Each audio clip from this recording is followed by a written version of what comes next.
ஆன்மீக சொந்தங்கள் அனைவருக்கும் வணக்கங்க. இன்றைக்கி நம்மளுடைய சேனலில் என்ன மாதிரியான விஷயங்கள்லாம் பார்க்க போகிறோம் அப்படின்னு பார்த்தீங்கன்னா, சந்திர பகவானை ராசி அதிபதியாக பெற்றிருக்கக்கூடிய கடகராசி அன்பு நேயர்கள் அனைவருக்கும் தை மாதம் அப்படிங்கிறது இன்னும் சில நாட்களில் பிறகு இருக்குது. இந்த தை மாதத்தில் உங்களுக்கு என்னென்ன விதமான விஷயங்கள்லாம் கணிக்கப்பட்டிருக்கு, என்னென்ன விஷயத்தில் நீங்கள் ரொம்ப கவனமாக இருக்கணும், என்னென்ன விஷயங்கள்லாம் பண்ணக்கூடாது, பரிகாரங்கள் மாதிரி ஏதாவது விஷயங்கள் உங்களுக்கு சொல்லியிருக்காங்களா, ஆக மொத்தத்தில் இந்த தை மாதம் உங்களுக்கு எப்படி இருக்க போகுது அப்படிங்கிறத பற்றி தான் நான் இன்றைக்கி இந்த பதிவின் மூலியமாக தெளிவாக உங்ககிட்ட சொல்ல போகிறேன். இந்த பதிவில் சொல்லக்கூடிய எல்லா விஷயமும் கண்டிப்பாக உங்களுக்கு பயன் தரக்கூடிய விஷயமாக தான் இருக்க போகுது. ஸோ வீடியோவை ஸ்கிப் பண்ணாமல் தொடர்ச்சியாக பாருங்கள். அது மட்டும் இல்லாமல் உங்கள் ராசி அதிபதி அப்படின்னு சொல்லக்கூடிய சந்திரனை உங்களுக்கு ரொம்ப பிடிக்கும்னா இந்த வீடியோக்கு ஒரு லைக் பண்ணிவிட்டு நம்மளுடைய கமெண்ட் பாக்ஸில் சந்திரனுக்கு போற்றி அப்படின்னு சொல்லி மறக்காமல் பதிவிடுங்க. மேலும் இது போன்ற ஆன்மீகம் சார்ந்த வீடியோஸ் எல்லாம் முழுசாக நீங்கள் பார்த்து தெரிஞ்சுக்கணும் அப்படின்னு ஆசைப்பட்டா நம்மளுடைய சேனலை மறக்காமல் சப்ஸ்கிரைப் பண்ணிவிட்டு கீழே இருக்கும் பெல்லைக்கானையும் மறக்காமல் கிளிக் பண்ணுங்கள். அப்போ தான் நம்ம சேனலில் போடுற எல்லா வீடியோவுமே நோட்டிஃபிகேஷனாக உங்ககிட்ட உடனுக்குடனே வரும். ஸோ இப்போ வாங்க நம்ம வீடியோக்குள்ளே போய் தெளிவாக பார்க்கலாம். கடகராசியை பொறுத்த வரைக்கும் கடகராசியோடைய பண்புகள் என்ன, குணங்கள் என்ன அப்படிங்கிறத பார்க்கலாம். கடகராசியின் அதிபதி சந்திரன் அப்படிங்கிறதுனால கடகராசிக்காரங்க மிகவும் உணர்ச்சி வசப்படுபக்கூடிய நபர்களாக இருப்பாங்க. மென்மையான குணம் படைத்தவங்களாக இருப்பாங்க. அதிக அளவில் சென்டிமெண்ட் பார்க்கக்கூடிய நபர்களாகவும் மோஸ்ட்லி இருப்பாங்க. இந்த ராசியில் பிறந்தவங்க ஜூன் 21 முதல் ஜூலை 22 வரையில் பிறந்தவர்களுக்கான ராசியாக சொல்லப்படுது. தமிழ் மாதத்தில் ஆடி மாதத்தில் பிறந்தவர்களுக்கான ராசியாகவும் இந்த ராசி பார்க்கப்படுது.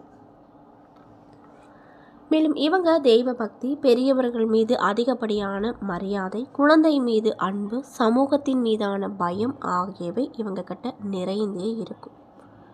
கடகராசிக்காரங்க பெரிய தியாகிகள் அப்படின்னே சொல்லலாம். அந்நியருக்காக கூட தியாகம் செய்யக்கூடியவர்களாக இருப்பாங்க. பாசக்காரங்க, பாசத்திற்கு மட்டுமே அடிபணிஞ்சவங்க. பழக்கத்திற்கு உயிரை கூட கொடுப்பாங்க. குரலை உயர்த்தி பேச மாட்டாங்க, ஆனால் கருத்தை உறுதியாக சொல்லுவாங்க.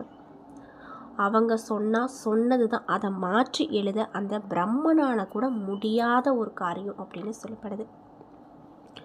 கடகராசிக்காரங்க திடீர்னு கோச்சிக்கிட்டு பல நாள், பல மாதம், பல ஆண்டு கூட பேசாமல் இருப்பாங்களாம்.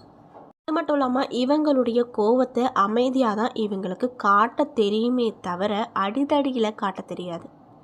எதிர்பாராத சின்ன விஷயங்களை கூட இவங்க மிகவும் சென்டிமெண்ட்டாக இருந்து கோச்சிக்குவாங்க. அதனால் இவங்களுடைய பழகுவது மிகவும் சிரமமான காரியமாக தான் பலருக்கும் இருக்கும். பலருக்கு இவங்களை புரிஞ்சுக்கிறது அப்படிங்கிறது ரொம்ப கஷ்டமான ஒரு விஷயமாக தான் இருக்கும். 12 ராசியிலையுமே அதிக அளவில் நேர்மையும் விசுவாசமும் உண்மையும் வாய்மையும் உடையவங்க தான் இந்த கடகராசிக்காரங்க. சட்டென்று யாரிடமும் ஒட்டிக்கொள்வாங்க. உயிருக்கு உயிராக பழகி பிரிய முடியாமல் தவிப்பாங்க. மிதுன ராசிக்காரங்களை போலவே பட்டும் படாமல் தொட்டும் தொடாமல் பழக இவர்களுக்கு தெரியாது. உடல் பொருள் ஆவி அனைத்தையும் தத்தம் செய்யும் அளவுக்கு முழு ஆத்ம ஈடுபாடோடு மற்றவங்க கிட்ட பழகக்கூடிய நபர்களாகத்தான் இந்த கடகராசிக்காரங்க இருப்பாங்க. கடகராசிக்காரங்களை பொறுத்த வரைக்கும் சத்தம் போட்டு சிரிக்கவும் சத்தம் போட்டு அழவும் கூட தயங்குவாங்க. ஒரு படத்தில் காமெடி சீன் வந்தால் கூட இவங்களுடைய சிரிப்பு சத்தத்தை மற்றவங்களால கேட்கவே முடியாது. அந்த அளவுக்கு தான் சிரிப்பு இருக்கும். வாழ்க்கையில் சிக்கலான காலகட்டத்தில் கடகராசி ஆண்களும் பெண்களும் உறுதியான முடிவை பொறுமையாகவும் திறமையாகவும் எடுப்பாங்க. இவங்களுக்குள்ளே இருக்கும் மன உறுதியும் திட்டமிட்டு செயல்பாடுகளும் அந்த சமயத்தில் தான் வெளிப்படுமா. அது மட்டும் இல்லாமல் இவங்களுக்கு பொருந்தும் ராசிகள்லாம் என்னன்னு பார்த்தீங்கன்னா, சந்திர ராசி காரகனாக இருக்கக்கூடிய குருவின் ராசியான தனுசு மற்றும் மீனம் பழகுவதற்கும் திருமணம் செய்வதற்கும் நட்பு கொண்டாடுவதற்கும் இணக்கமான ராசிகளாக சொல்லப்படுது.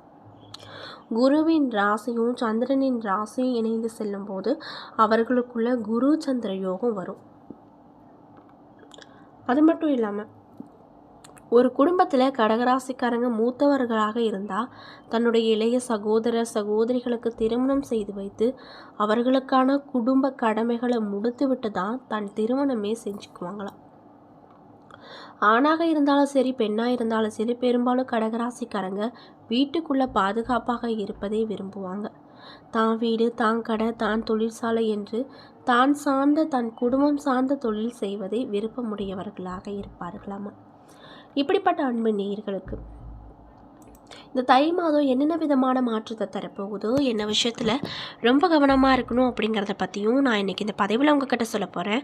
இந்த பதிவில் சொல்லக்கூடிய எல்லா விஷயமும் கடகராசிக்காரங்களுக்கு ரொம்பவே பயன் தரக்கூடிய விஷயமாக அமைய போகுது. ஸோ வீடியோவை ஸ்கிப் பண்ணாமல் பாருங்கள். மேலும் கடகராசிக்காரங்க இந்த பதிவை பார்க்குறீங்கன்னா நான் சொன்ன விஷயம்லாம் மேட்சாக இருந்துச்சுன்னா நம்மளுடைய கமெண்ட் பாக்ஸில் கரெக்டுன்னு சொல்லி மறக்காமல் பதிவிடுங்க.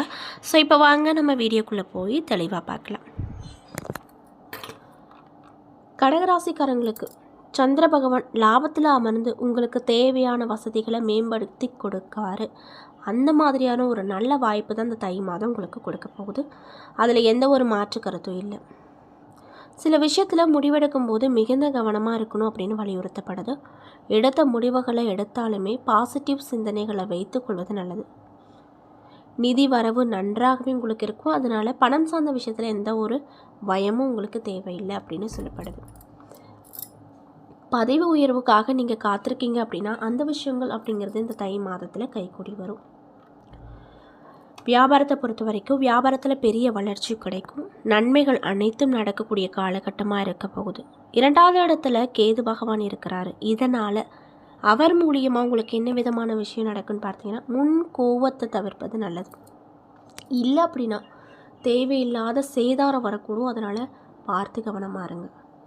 2க்குரிய சூரியன் 6வது இடத்துல இருப்பதால் செவ்வாயோடு சேர்ந்திருப்பது திடீரென வருமானத்தை உங்களுக்கு அதிகரிக்க செய்யும். அபரிவிதமான வருமானமும் கிடைக்க பெற்று ரொம்ப சந்தோஷமாக இருப்பீங்க. பல் சம்பந்தப்பட்ட பிரச்சனைகள் வருவதற்கான வாய்ப்பு அமைஞ்சிருக்கு. புதிய வேலைகள் கிடைக்கும். நல்ல வருமானத்தோடு கூடிய வேலை வாய்ப்புகள் வரப்போகுது. குழந்தைக்கு பேச்சில் கொஞ்சம் தடுமாற்றம் வரும். சூரியன் செவ்வாயோடு சேருவதால் இன்னும் சிலருக்கு சொந்த வீடு கட்டும் யோகம் பிறந்திருக்கு. வீட்டினால் வருமானம் கிடைக்கும். வீட்டு கடன்கள் கைக்கு வந்து சேரும். அது மட்டும் இல்லாமல் புதிய வேலை வாய்ப்புகள் நிச்சயமாக உங்களுக்கு கிடைக்கும். அரசு வேலை கிடைக்கும் யோகம் அமைஞ்சிருக்கு. 4க்குரிய சுக்கிரன் 6வது இடத்துல இருப்பது வீட்டுக்கு தேவையான பொருட்களை வாங்கி மகிழ்ச்சியாக வைத்திருக்க உதவிகரமாக இருக்கும். காரு வாங்கக்கூடிய யோகம் உண்டாயிருக்கு. 3வது இடத்திற்கு அதிபதியான புத பகவான் 6வது இடத்துல அமர்ந்திருப்பதால் உங்களுக்கு நிறைய விதமான வேலை வாய்ப்புகள் அப்படிங்கிறது உங்களுக்கு கிடைக்க போகுது. அதில் எந்த ஒரு மாற்று கருத்தும் இல்லை அப்படின்னு சொல்கிறாங்க. அது மட்டும் இல்லாமல் உங்களுடைய பேச்சால் சில எதிரிகள் முளைக்கும் வாய்ப்பு இருக்குது. அதனால் பேச்சில் ரொம்ப கவனமாக இருங்க. முன் ஜாமீன் கையெழுத்து, புதிய ஒப்பந்தங்களில் கையெழுத்திடும் போதும் கவனமாக இருங்க. பார்த்து படிச்சுட்டு அப்புறம் கையெழுத்து போடுங்க. விரயத்தில் குரு பகவான் இருக்கும்போது கடனுக்கான ஆவணங்களை படித்து பார்க்காம கையெழுத்து போடுவதை தவிர்ப்பது நல்லதுங்க. கடன் தவணைகளில் மிகுந்த கவனமாக இருப்பது நல்லது. அது மட்டும் இல்லாமல் புதிய விஷயங்களை படிக்கவும் கற்றுக்கொள்ளவும் யோகம் கிடைக்கும். வாகனங்கள் பழுதாகும் வாய்ப்பு அமைஞ்சிருக்கு. சிறிய சிறிய செலவுகள் நிவர்த்தி செய்வது நல்லதுங்க. பெண்களுக்கு நல்ல வேலை வாய்ப்புகள் கிடைக்குங்க. அது மட்டும் இல்லாமல் செவ்வாய் பகவான் இந்த காலகட்டத்தில் 6வது இடத்துல அமர்ந்திருப்பதால் உடம்பில் விட்டமின் சி குறைபாடு ஏற்பட வாய்ப்பு அமைஞ்சிருக்கு. இதனால் ரத்தத்தில் குறைபாடு வருங்க. ஆரோக்கியத்தில் மிகுந்த கவனம் தேவை. 6ல் சுக்கிரன் இருப்பதால் மனைவியோட கருத்து வேறுபாடுகள் வரும். பண வருமானம் அற்புதமாக உங்களுக்கு அமைஞ்சிருக்கு அப்படின்னும் சொல்லப்படுது. என்ன நண்பர்களே, இந்த பதிவுகளில் நம்ம கடகராசி அன்பு நேயர்கள் அனைவருக்குமே இந்த தை மாதம் எப்படி இருக்க போகுது, என்னென்ன விதமான சிறப்பான மாற்றத்தை உங்களுக்கு தரப்போகுது, என்னென்ன விஷயத்தில் நீங்கள் ரொம்ப கவனமாக இருக்கணும், என்னென்ன விஷயம்லாம் பண்ணணும் பண்ணக்கூடாது அப்படிங்கிறத பற்றியும் தெளிவாகவும் விரிவாகவும் நான் இந்த பதிவில் உங்கள்கிட்ட முழுமையாக ஷேர் பண்ணியிருப்பேன். இந்த பதிவில் சொல்லியிருக்கக்கூடிய எல்லா விஷயங்களும் கண்டிப்பாக இந்த கடகராசிக்காரங்களுக்கு ரொம்பவே பயன் தரக்கூடிய விஷயமாக தான் அமைஞ்சிருக்கும். ஸோ வீடியோ பிடிச்சிருந்தால் லைக் பண்ணுங்கள், ஷேர் பண்ணுங்கள். அது மட்டும் இல்லாமல் இது போன்ற ஆன்மீகம் சார்ந்த வீடியோக்களெல்லாம் நீங்கள் பார்த்து தெரிஞ்சுக்கணும்னு நினச்சா மறக்காமல் நம்மளுடைய சேனலை சப்ஸ்கிரைப் பண்ணிவிட்டு கீழே இருக்கும் பெல் ஐக்கானையும் மறக்காமல் கிளிக் பண்ணுங்கள். அப்போ தான் நம்ம சேனலில் போடுற எல்லா வீடியோவுமே நோட்டிஃபிகேஷனாக உங்ககிட்ட உடனுக்குடனே வந்து சேரும். நன்றி.